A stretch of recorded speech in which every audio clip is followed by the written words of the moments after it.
Welcome to America's Heroes Group. Welcome back to America's Heroes Group. This time we have a roundtable with our partner, National Nurses United. Today is Saturday, July 16, 2022. July is American Diabetes and National Minority Mental Health Awareness Month. Our host is Kelley. I'm Sean Claiborne, the co-host. Our executive producer is Glenda Smith, and our digital media producer is Ivan Ortega of Scouts Honor Productions. We have Miss Adelena Marshall. She's a VA mental health RN and a veteran. She's also going to talk about patient care and safety, particularly in this age of telemedicine and all the new things that are going on and all the new gadgets we got going on to try and understand how to connect with our doctors and nurses and healthcare providers. We're going to explore that a little bit and see what's going on. How you doing? I'm doing great, and how are you? And thank you for having me on the show and our listening audience for tuning in today so that we can provide them valuable health information. So what is new in today's world when we talk about trying to connect with, we used to talk about patient care and safety. What's new in this world that we are living in today when it comes to that? Well, for patient care and safety, one of the biggest problems right now is hospitals and the VA struggling to hire and maintain their healthcare personnel. We're extremely short on nurses. One of the reasons in the government is because the pay is always below surrounding areas. And they also have an antiquated hiring process, and that process is also related to 7422. So it keeps the unions from being able to bargain for pay in the government, any government sector, but especially at the VA. So many of our nurses that are there either have retired or they're leaving to take higher paying jobs as the private sector benefit package starts to equal or outpace the government's. The other thing is we have many nurses who are retiring. They're retirement age and really who have worked past retirement just to fill in some of the gaps to care for our patients. So it's become a safety issue in the entire country for delivery of safe care to our veterans. As we get more junior nurses, they don't have the experience in care, providing care that many of our more senior nurses have. So while you learn things in the book, we all know that in the reality of life, things change, and experience is what make you more aware of that. So it seems like over the last 20 years, 30 years maybe, I've been always hearing that there's always been a shortage of nurses, and that there's always this hiring, and there's even when you turn on TV, there's all these commercials telling people you can get a career in nursing. All you got to do is just give us all your debt and join our program, and we'll get you become a nurse in 6 months or whatever. So all these different things we're hearing all the time. Is the problem getting worse than what it was before? We hit a critical mass? Years, but the last administration underhired the needs as people were leaving and retiring from the government. The last administration underhired.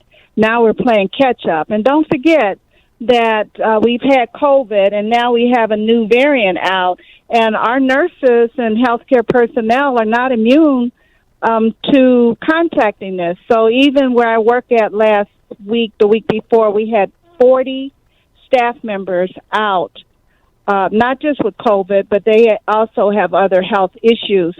But many of it was related to COVID. We put our guard down, and then we go to parties, and, we've had graduations, we've had July the 4th.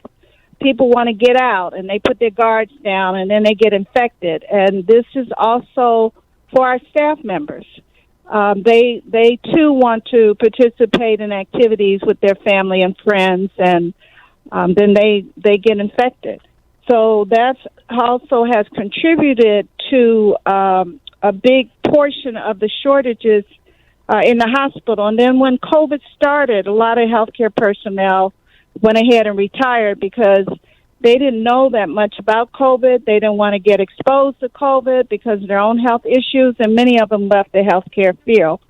Another thing that I think the public is not aware, that once you become a nurse, there's so many doors are open for you. You can work in a private industry. You can work for insurance companies. You can work. The jails need nurses. The private sector who cares for the elderly, who cares for children that have disability, they need nurses. And so we can't even produce enough nurses to manage the amount of jobs that are available now for nurses. And then another thing we have that is affecting healthcare is the hospitals are sending patients home earlier, and then they're letting their family members care for them. The family members do not have the knowledge needed to recognize infections, or even just recently someone was sharing a story with me on someone who had a compression apparatus on their arm, and they didn't take it off at night, and they left it on, and then it ended up interfering with their circulation. Then they come to the hospital, their hand is all black, and their fingers are starting to fall off. Wow. And here is somebody who was sent home to manage their own health care and having family members to help them who, don't even have any knowledge as to what's right or what's wrong, or how long should you allow this to stay on, or how often should I give you a pill? Just because you're calling for it, is it in the prescription that you should have it every 2 hours instead of every 4 hours? And so that increases the complication, and then those patients will come back to the hospital and they'll need more advanced care. A lot of our veterans are coming in with more comorbidities, and those are multitude of things. It could be heart disease, it could be diabetes, it can be breathing issues. And they wait to seek help, and then by the time they come in, again, you need more skilled health care. So this is contributing to the problem. I even got emails today from nurses telling me they can't even get their lunch break. They're working through it. So some of them are working 12 hours and can't even take time to get lunch break because they're short. And they're not stopping admitting the patients. They keep admitting them. So we have some places that someone told me about, a hospital outside of Denver in Colorado, that the emergency room closes at 5 o'clock because they don't have enough people that can take blood and that can care for those patients after that period of time. Wow. So what do you think about telemedicine?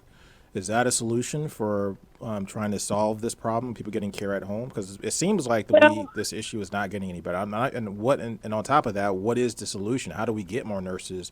Like I said, we got all those, those for-profit schools. Like we got, ITT and all these different places, and saying, hey, join, we can get you and become a nurse in 6 days or whatever, and give us $100,000 in debt.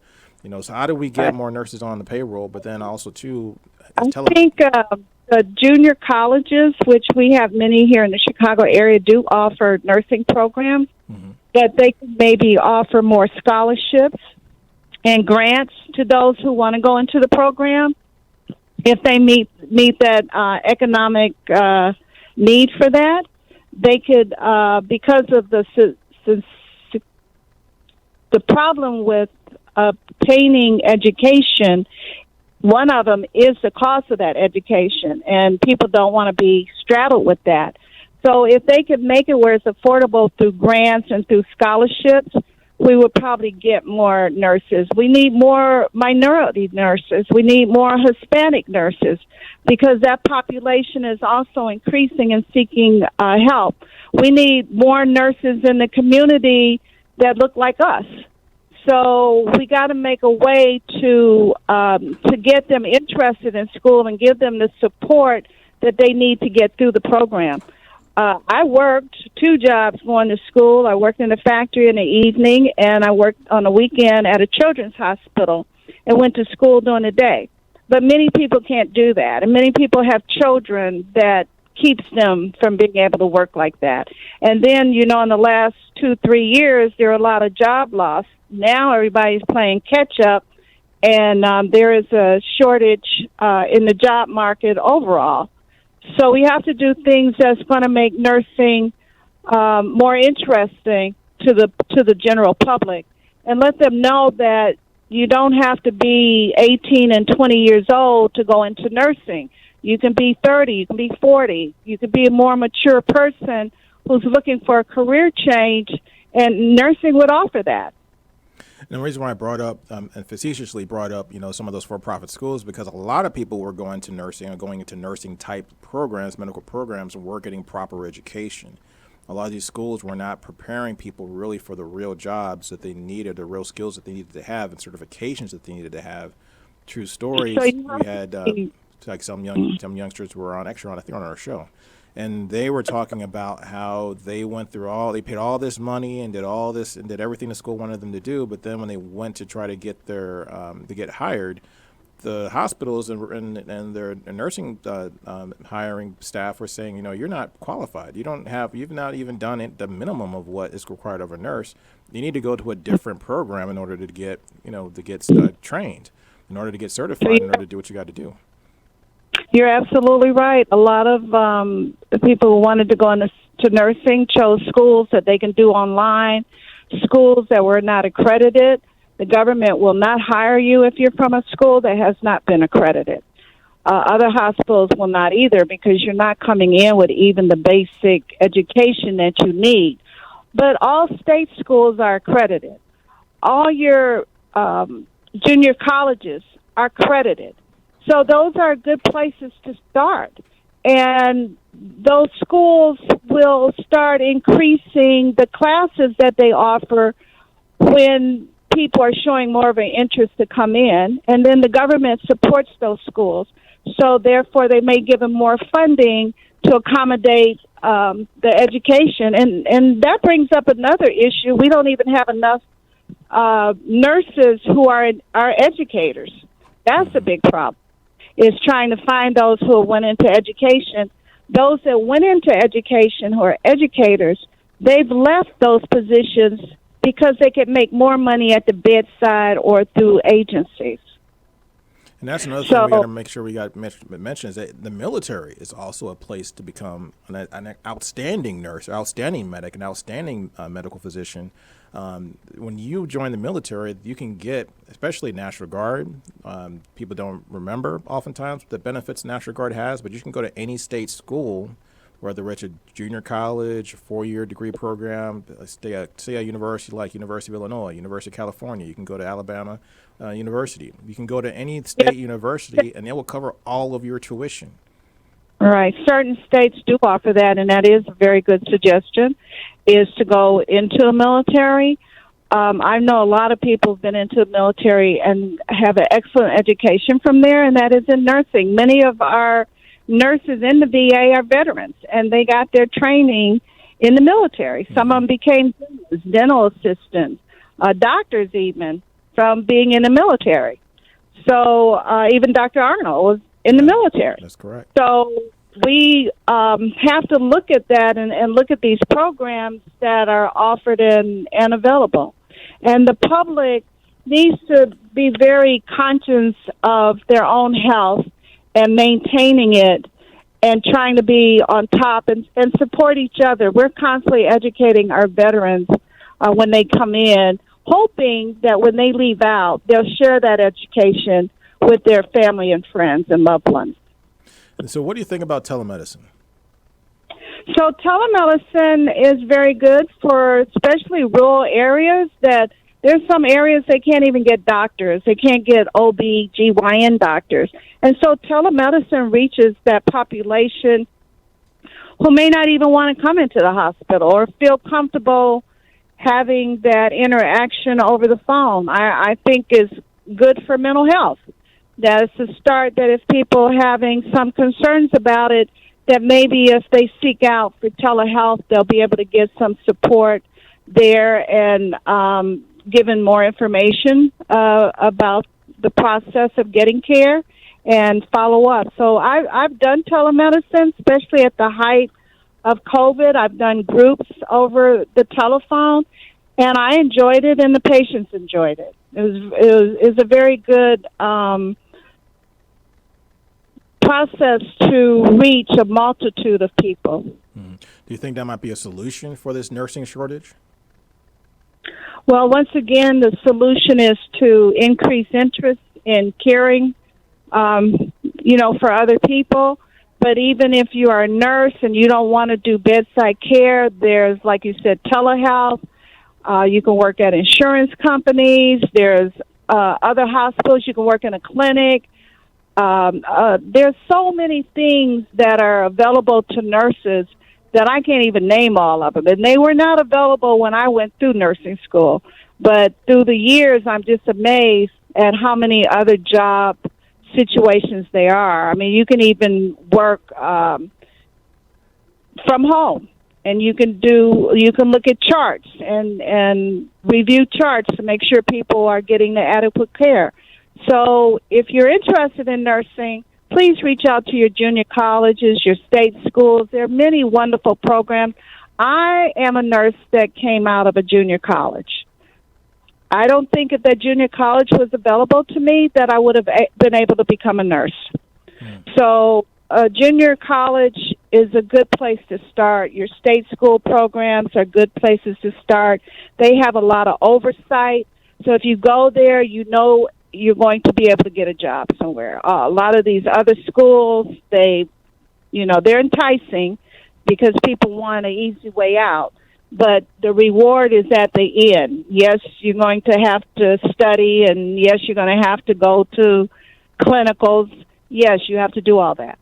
But once you're finished, then you make your own, you can do whatever you want. You can go wherever you want. It allows you to even travel. We do have nurses that go to other countries and work. That creates a shortage for us, too. And keep in mind, once again, you can join the National Guard either through the U.S. Army, go into the National Guard and be an Army National Guard person and get your school paid for, get your state or local school tuition 100% paid through the programs through the military, or the Air National Guard through the Air Force. And you could do it and that way. A lot of they don't understand the military now has changed. It's like a job. Many situations, the military working 9 to 5. Oh, yeah. And you're getting a paycheck, and plus you're getting all these wonderful benefits.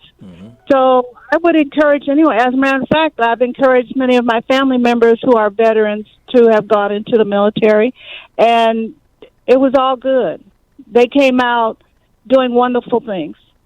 What's the pay like for a person who's a nurse? I know there's a wide disparity, and not disparity, but a wide range of the types of levels of nursing you can go into. But what's the pay range that you can expect? I think the entry-level nurse right now, who's an RN, is probably coming in the high $50,000 to $60,000. That's entry-level with no experience.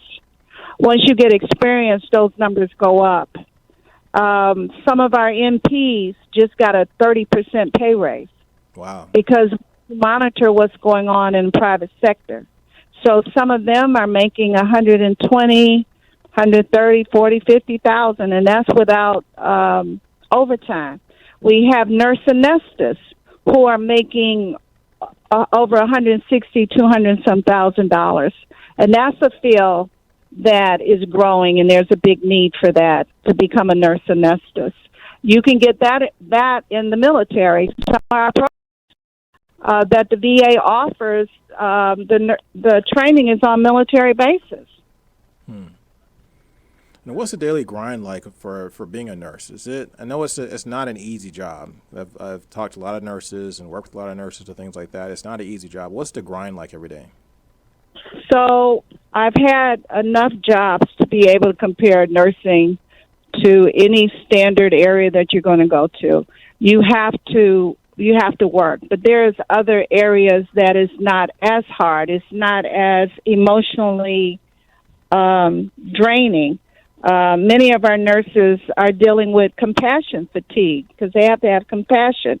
But we have nurses that are working in the clinics. We have nurses that are working in GI. I'm telling you, everywhere. And you get your satisfaction from seeing your patient recover, or if they're not going to recover, to be able to give them that compassion and sympathy about what they're going through. A lot of them don't even, especially our veterans, don't even have family members that are available to them to provide that. And so a VA nurse does that. We are professionals. We are federal employees. And that's something to be proud of. Nursing is a pride profession. You go all over the world, you say you're a nurse, everybody pays attention and respect that you are a nurse and being able to provide care to people. That's really important, I think, too, having that compassion, because compassion, particularly in the healthcare field, is something that's probably, I would say, one of the number one things you need to have. I mean, there's people that are qualified, but then if you don't have that compassion, that changes your whole experience. And particularly for a family, having to go through a family member who might be, very, very ill, maybe they're terminal. If you don't have a person that's compassionate, that's helping you, that changes your whole life. That can be a terrible experience if you don't have a compassionate person on the other line or the other side of that bed just helping you out. Right.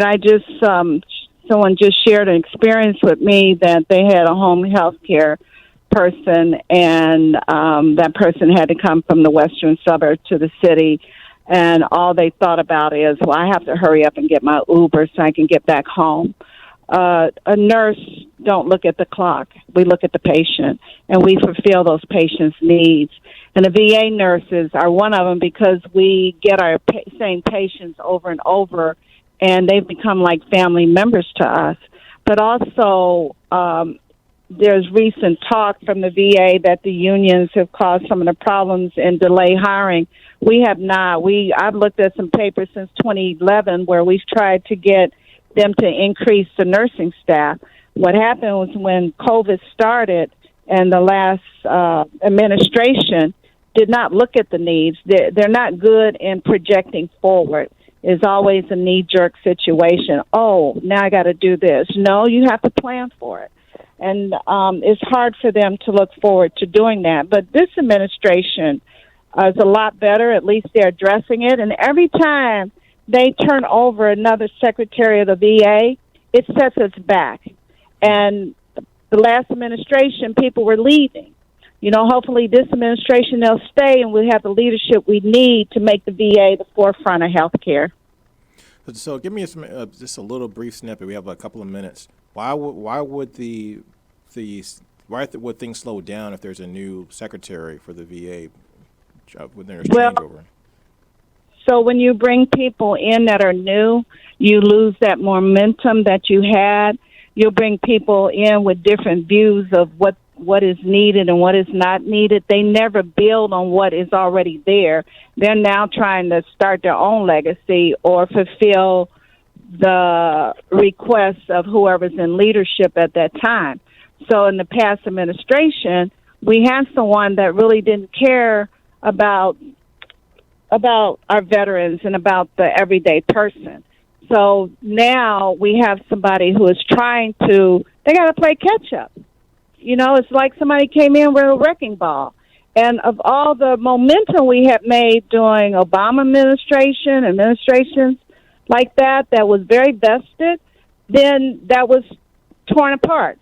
So now we have to keep this going. Whatever the VA, the positive things they have going, they need to build on that. They need to step back and look at the things that need to change. We have a changing population that we're caring for. We have a lot of more vets coming in with mental health needs, and we need the educated workforce to deal with that. And education, I do mean, junior colleges, state colleges, experienced personnel should want to come and work at the VA. They have to overturn the hiring practices. They need to review that. We will hire nurses, and it takes them 2 and 3 months to be boarded. And someone can kill somebody in a matter of minutes. They'll know the whole background of that person. Wow. But coming into VA, it takes them 2 and 3 months. People need a job. Somebody else has offered me a job. I'm going to go there. And so we lose the ones who've come. We've had staff who have ghosted. They've been hired. We went through the whole process. But for whatever reason, they won't show up. So you actually have a nurse that actually is going through all that training. Are you leaving nursing together, just going to a different hospital? They just leave. I don't know if they've gone to another hospital, but they probably have. They may be hedging their bet on who's going to hire them, and then all of a sudden you got 3 offers. Wow. So I'm not going to go with the VA because they're not matching the pay that I left, and the pay raises are too slow to come. We have nurses that have been a nurse 1 for 9-10 years. It's ridiculous. 19 So years without a raise? They're going to have to change the process to attract the better workforce, who I do feel should be coming to the VA. Our veterans have fought for us. Looking at this war every day on the news, I know that I would not be able to do that. It breaks my heart that I can't go over there and help them. And it makes me more aware of what our veterans who have been in wartime have experienced. Adelena Marshall, thank you for your time. Sounds like a lot of politics going on in the VA sometimes, especially when it comes to hiring and getting these nurses on board.